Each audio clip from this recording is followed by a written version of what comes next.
I'm Pastor Alex, if you don't know, and I'm a recovering sinner. I've been thinking a lot about just that phrase, sinner, and for the last several months, I've been so honored and privileged to be in the midst of this community that comes together regularly on a weekly basis to find support, to find encouragement from one another. I've been so honored to just sit in and that they have opened up their arms to me and just inviting and just receiving me. I'm speaking of Alcoholics Anonymous. And so unique that in that setting that people, as they share, they would share by introducing themselves as so-and-so name, and I'm an alcoholic. There's a tremendous honesty, humility in recognizing that we all share the same problem, to share the same issue in life. That somehow alcohol as a disease has captured us, our lives, and it's turned it upside down, and that we know without this community that there's no way they can find the light, the support. And so I've been thinking a lot about how about us?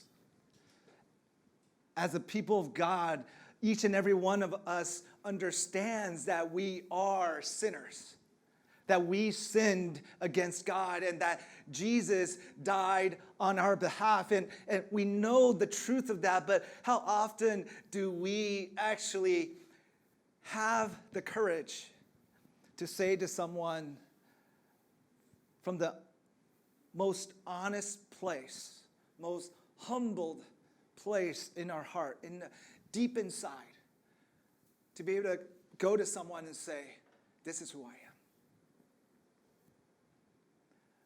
And yet believe that God's not done with you. That believing that God is not yet done just because you are a sinner. Just because you sin. I want us to turn to Romans chapter 5. If you have your own Bibles, whether it's digital or it's paperback, and good for you if you still hold on to a paperback version, but turn with me to Romans 5, chapter 12. Just kidding, verse 12.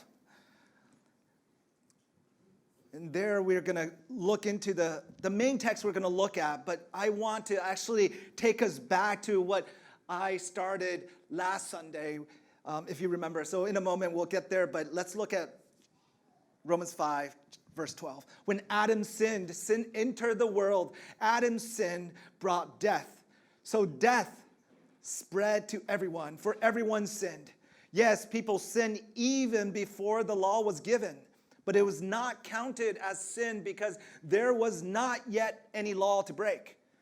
Still, everyone died from the time of Adam to the time of Moses, even those who did not disobey an explicit commandment of God as Adam did. Now, Adam is a symbol, a representation of Christ who was yet to come. But there is a great difference between Adam's sin and God's gracious gift. For the sin of this one man, Adam, brought death to many, but even greater is God's wonderful grace and his gift of forgiveness to many through this other man, Jesus Christ. And the result of God's gracious gift is very different from the result of that one man's sin. For Adam's sin led to condemnation, but God's free gift leads to our being made right with God, even though we are guilty of many sins. For the sin of this one man, Adam, caused death to rule over many, but even greater is God's wonderful grace and his gift of righteousness for all who receive. It will live in triumph over sin and death through this one man, Jesus Christ. Yes, Adam's one sin brings condemnation for everyone, but Christ's one act of righteousness brings a right relationship with God and new life for everyone. Because one person disobeyed God, many became sinners. But because one other person obeyed God, many will be made righteous. See, God has an amazing way that no matter what you've been through, no matter where you've been to, no matter what journey you've been on, God has an incredible way of putting you together to prepare you for the plans He has for you. Now, we got to understand and we got to believe for that to become a reality, but I want us to take a look again at the life of Moses. Pastor Leo mentioned how for the Israelites, they see the presence of God, they experience the provisions of God, but yet when they were out in the wilderness, all they wanted to do is to go back to Egypt. Why? Because they were fed, because they were cared for, because they had shelter, they were comfortable, even though they were slaves to the Egyptians. And the life of Moses. Moses has this life that's quite epic, quite amazing. The front end of his life is very slow. He messes up. But what we, for the most part, remember is the epic ending of how he became the one that God had chosen to lead his people, God's people, out of Egypt. So I want us to take a look at Moses' life again. And I really love this story about Moses. It's a story that actually offers each and every one of us hope. It's a story that's so unexpected in this season as we ponder and think and reflect on what it means to be in a position to expect the coming of Christ. It's so unexpected. It's a great reminder for all of us that no matter how we start, it doesn't have to be the way we finish. Does that touch you anywhere inside? That doesn't matter how you start your life or how you live your life, even now. That does not have to be the way it finishes. I don't know about you, but sometimes I feel like I've gotten a really bad start on life. And I spend a lot of my time in my life trying to run and trying to catch up to everyone else who I'm surrounded by, looking like they've got a way head start than me. In Acts 7, Stephen gave a wonderful, amazing sermon. But it turns out that was to be his last sermon because he was later on stoned to death. He didn't know that. And yet, he fulfilled God's purpose for his life by being faithful to the story that he is about to reveal to the audience and to us here right now in verse 20. At that time, Moses was born, a beautiful child in God's eyes. His parents cared for him at home for 3 months. At that time, we kind of touched on this a little bit, but I want to go a little deeper. I promised you, right? It was really actually a bad time and a bad place to be born. Have you ever wondered why God picked and when and where and to whom you were born to? Why he gave you the parents you have. Why he gave you to carry the color of skin you have. Why he gave you the advantages and disadvantages you have. Have you ever wondered why? At that time, there was a Pharaoh. See, a new king of Egypt Not the king that remembered the goodness of God, but the one who succeeded him. And this new king, Pharaoh, who did not remember Joseph, he did not remember how good God had been to the Egyptians through the Hebrews. He had forgotten that they were at peace and that God had called them together. God had brought the Egyptians and the Hebrews together to form this extraordinary community. So Pharaoh had forgotten how good God was. So he decided to wipe out the Hebrews. And he did so by sending out this edict, this command to say all the firstborn male sons of the Hebrews are to be killed. Some of you may not know this story. Maybe this is the very first time you're hearing this. Maybe this is the nth time we're coming back to this particular story, but I kid you not, as I come back to this story again, I learned something new. So I'm so excited to share with you tonight. And Moses was born as a firstborn son. So at that time, Moses should have been killed. See, perhaps maybe you've been distracted by the people and events surrounding you, surrounding your life. Maybe you've taken an inventory of your life, and all you see are the disadvantages that you have in comparison to the people around you. See, I really love this story about Moses because his story lets us know that it doesn't matter how you start. Everyone else seems to be moving along quickly, but it doesn't have to be the way you finish. Sometimes you can say you're just a late bloomer, like what is late bloomer in Chinese called?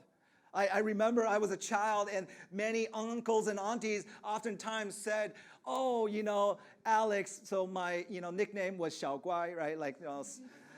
Okay, a lot of you actually understands Chinese. Okay, so Xiao Guai, one day 他会开窍, right? So late bloomer has this meaning when it comes to Chinese, it's like 开窍, right? Something will just be unlocked, and he'll get it. I don't think that has happened yet. See, sometimes you can say that you're actually a late bloomer comparison to the people that you're surrounded by, but sometimes it just feels like everyone else seems to get it. Everyone else seems to be moving so much faster than you, getting it, achieving it. So Moses started his life in the worst of situations, being born at a time and at a place that would have him killed. Then verse 21, Stephen goes on to say, when they had to abandon him, Pharaoh's daughter adopted him and raised him as her own son. So when they had to abandon him, what's going on here? Pharaoh had forgotten how good God was, right? So he decided to wipe out the Hebrews. He sent out this edict to kill all the firstborn sons. That's the fact. But so Moses' parents had to find a way to save this child, their son.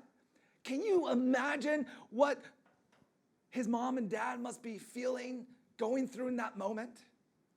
Some of us here in this room, we're parents. We understand that we'll give everything, even our own life, to be in the way of harm as it comes towards our own children.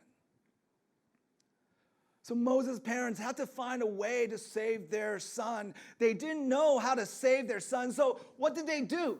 Moses' parents put Moses, who was a little boy, little infant, into a basket and laid it among the vegetations along the bank of a river.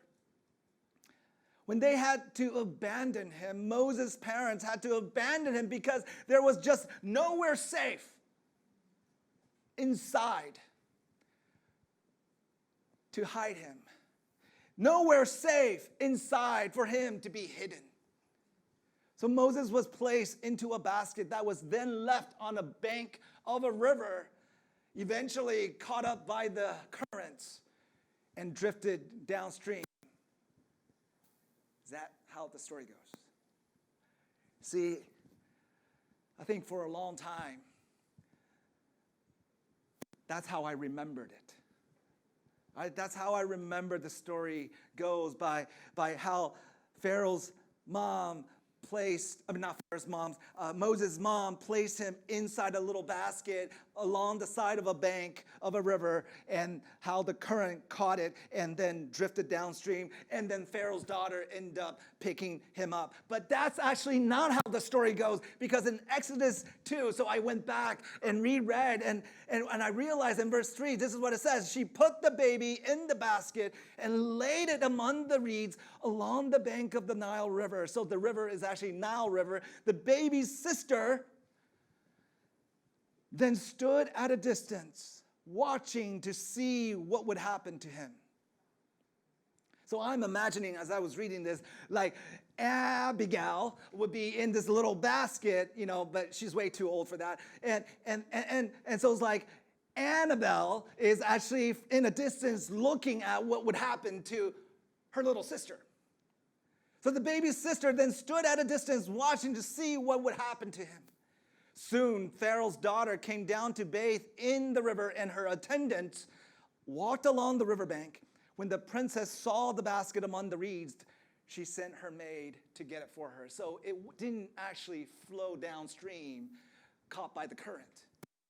It was there in the reeds, the vegetation, and as she came to the riverbank, she took notice of that little basket.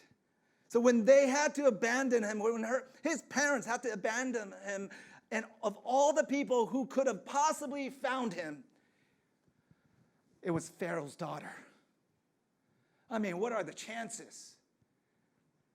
The very man who had commanded for his death will now become his adopted grandfather, his protector in his house, given everything he would ever need. Can you imagine this? This isn't even like, this is like crazy. Then in Exodus 2, verse 6, when the princess opened it and she saw the baby, the little boy was crying. Of course he was. And she felt sorry for him. This must be one of the Hebrew children, she said. Then the baby's sister approached the princess. How clever. Should I go and find one of the Hebrew women to nurse the baby for you? She asked. In verse 8, yes, do, the princess replied. So the girl went and called the baby's mother. The baby's mother is actually Moses' mother. How crazy is this? Take this baby and nurse him for me, the princess told the baby's mother. Of course I will. I will pay you even better for your help. So the woman took her baby home and nursed him. Wow. Later, when the boy was older, his mother brought him back to Pharaoh's daughter, who adopted him as her own son. The princess named him Moses, for she explained, I lifted him out of the water. See, every wound, every scar, everything you've ever suffered, and having gone through the excruciating pain of having to endure through suffering, which we kind of talked a little bit about the pain and the problems of life last week. God has an amazing way that no matter what you've been through, no matter where you come from, where you've been, no matter what journey you've been on, God has an incredible way of putting you together to prepare you for the plans he has for you. That's a message, that's a statement we need to hold on to, because we see it being so in the life of Moses.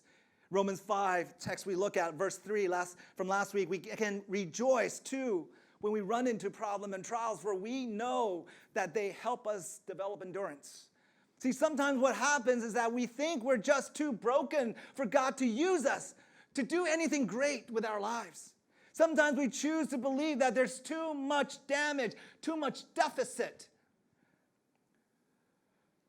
too much distance that we are from the pack to amount to anything significant. When they had to abandon him, God allowed for Moses to be born as a Hebrew, but raised up as an Egyptian. But Moses was never going to assimilate and be an Egyptian. They're never going to accept him because he's a Hebrew. But now he's not a Hebrew because he's been raised as an Egyptian. So the Hebrews are not going to see him as a Hebrew. Moses was never going to be accepted as a Hebrew because he's been raised as an Egyptian. Quite confusing, right? Do any of us feel like, any of us here, just by show of hands, understand what a third culture kid is? Okay, maybe about a third of us. We understand that having been born into a culture that is not the predominant culture of our parents' ancestry gives us a chance to embrace, to enlarge our world. But it also may bring confusion into our world. Talking about an identity crisis with Moses, I know what it's like to be an outsider looking in. So many of us are angry at God because we always feel like we're an outsider. We don't really belong as a third culture kid living in Taiwan. We may look like an Asian, Taiwanese, but we don't think and we don't feel like a local Taiwanese. Maybe your parents' heritage is of a foreign land, but you were born and raised in Taiwan. So you may actually be even more local than the very people that look like they are locals. You may even speak Taiwanese and understand the culture so much more, but yet when you return back to your parents' homeland, you are like, oh my goodness.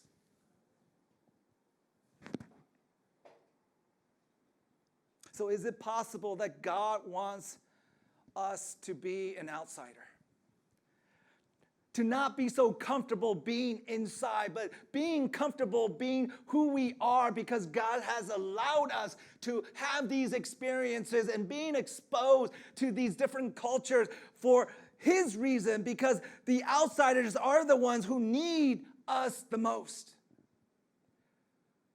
So I know oftentimes we complain, we lament, we actually feel sorry for the wounds and scars that we carry.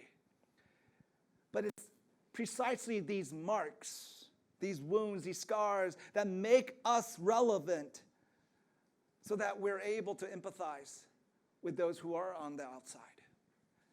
There's a reason why God allowed Moses to be abandoned and to be received by the Egyptians. Being a Hebrew, but growing up raised as an Egyptian. God allowed for Moses to be abandoned so that he could become an outsider. Eventually leading the Hebrews, a people who were foreigners in a foreign land, towards the promised land. I know sometimes we look at ourselves and we think we're too damaged. We're just damaged goods. We're too broken. God can't use us. We have a world full of pain and suffering. We have a world full of disappointments. We have so many stories of failures, even in this room, even in my life. I fail so many times, time after time. But I want for us to realize that these pain and suffering, these disappointments, these failures are not for nothing. So why does God allow for pain and suffering? We can rejoice, Paul says, when we run into problems and trials, for we know that they help us develop endurance. And endurance develops strength of character, and character strengthens our confident hope of salvation. And this hope will not lead to disappointment, for we know how dearly God loves us because he has given us the Holy Spirit to fill our hearts with his love. God allows for problems and trials to be a part of our realities in living in this world. Through these problems and trials, we grow in endurance, develop our character, which then leads to strengthening of our hope. See, problems and trials aren't to harm us. Rather, God uses them to shape us into the image of Christ. He uses them to strengthen our hope of heaven. See, as crazy as it is to imagine, we actually can choose to rejoice in the midst of suffering, in the midst of pain, in the midst of our failures, our problems, our trials, that we can choose to rejoice. We have a God who takes all these wounds, all these scars, all these pain, all these suffering, all these disappointments, all these failures. He takes it all in and he shapes us, shapes you to become someone who the world desperately needs you to be.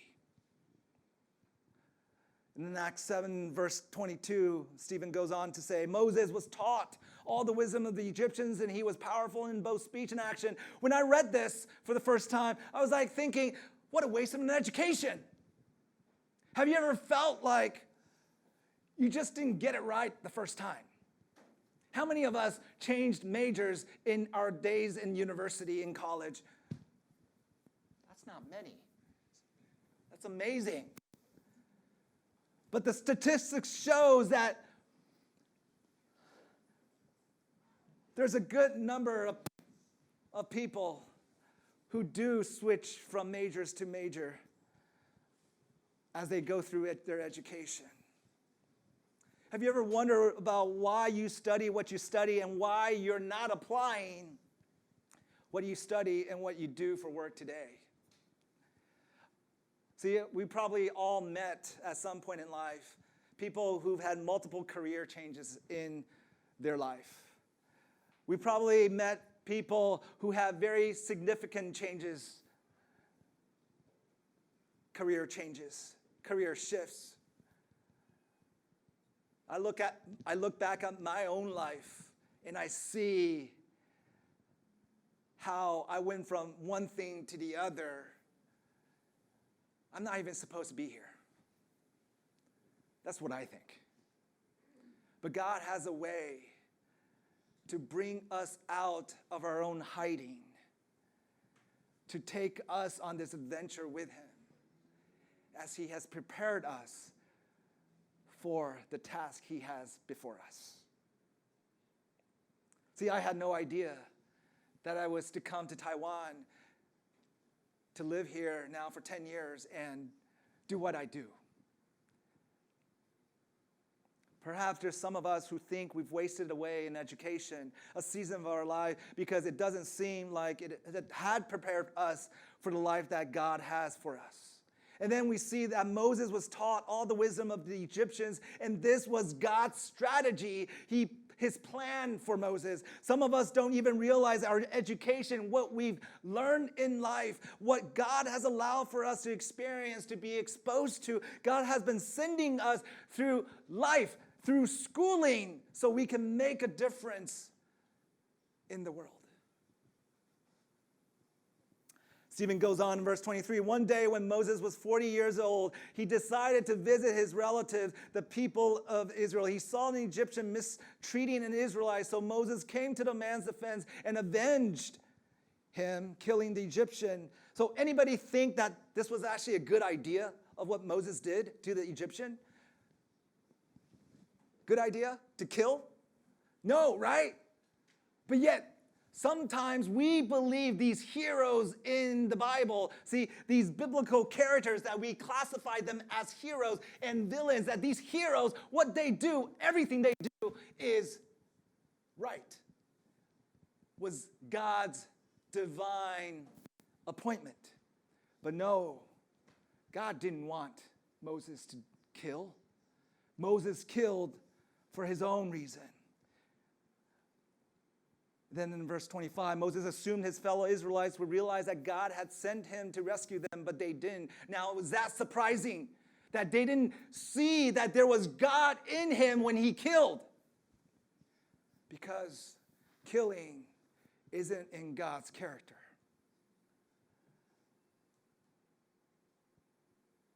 Moses was surprised that they didn't see God in him.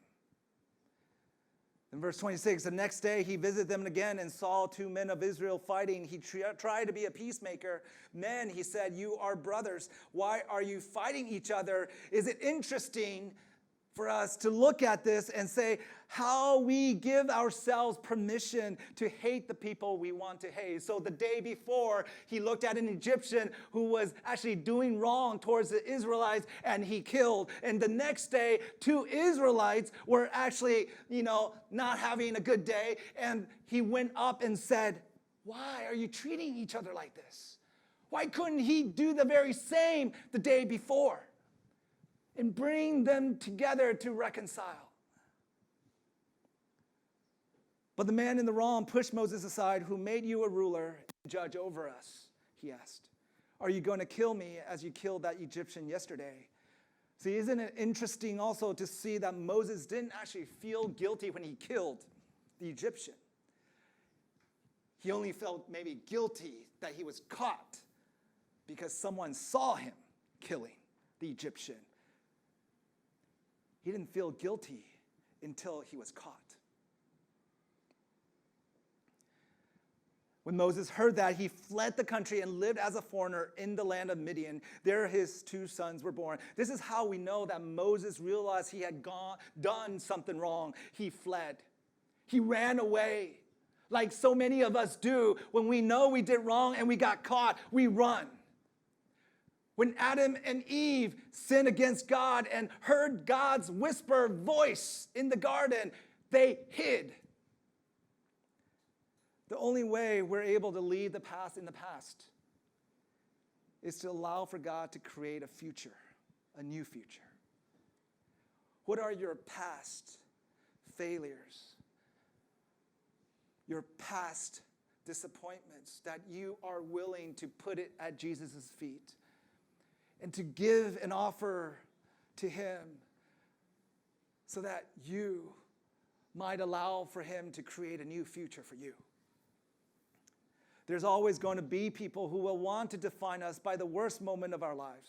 Isn't that true? See, there's always going to be people who will want to define Moses as, you're just that Hebrew.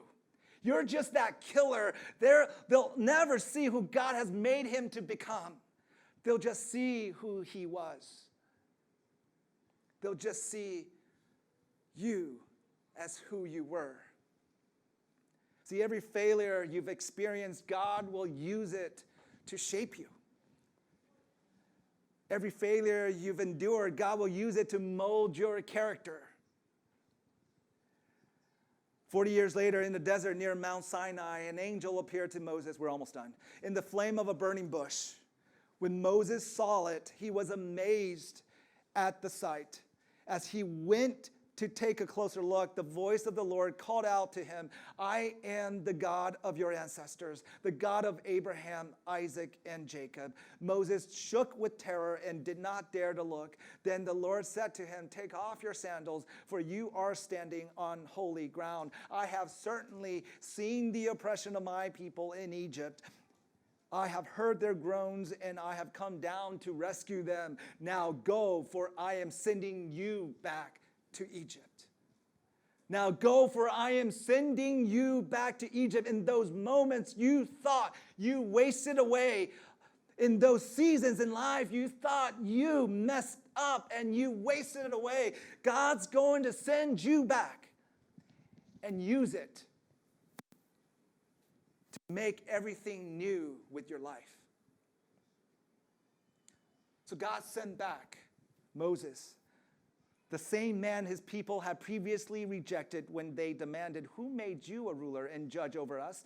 Through the angel who appeared to him in the burning bush, God sent Moses to be their ruler and savior. And by means of many wonders and miraculous signs, we know one, the splitting of the Red Sea, he led them out of Egypt through the Red Sea and through the wilderness for 40 years. Moses himself told the people of Israel, "God will raise up for you a prophet like me from among your own people." Moses was with our ancestors, the assembly of God's people in the wilderness, when the angel spoke to him at Mount Sinai, and there Moses received life-giving words to pass on to us. So God sent back the same man. Stephen actually emphasizes that right here, that God sent back the very same man. Stephen wants us to know that this was the same Moses who was born at a time and a place that was of the worst of time. This was the same Moses who was abandoned and left in a basket. This was the same Moses who was born as a Hebrew but grew up and raised as an Egyptian. This was the same Moses who killed an Egyptian and to avenge the wrong he saw in the treatment of the Israelites. This was the same Moses who ran away. This was the same Moses who God took and used to set his people free. Sometimes we treat people like they don't have any value to God. Sometimes we look at each other and we don't see that we're made in the image of God. Sometimes we look at each other and we can only see the problems, the failures, the disappointments that we see that this person has caused us in the past. Romans 8, Paul says this, and we know that God causes everything to work together for the good of those who love God and are called according to his purpose for them. God has already accomplished everything necessary for us to be made right with him through Jesus Christ. And in our text tonight in Romans 5:18, yes, Adam's one sin brings condemnation for everyone, but Christ's one act of righteousness brings a right relationship with God and new life for everyone. Sometimes we look at the life of Moses and sometimes we look at the life of Stephen, who actually was stoned to death the moment after he gave this incredible sermon. And we see what a life wasted away. Sometimes we even look at Jesus and see that he lived for 30-some years and the ministry that he could have had if he had been given more years to do. And we say, what a life wasted. But truly, Jesus' life, even with the 30-some odd years that he walked the earth, was that truly a waste? Or it gave every one of us the opportunity to be reconciled, to be made right again with God? Would you close your eyes with me?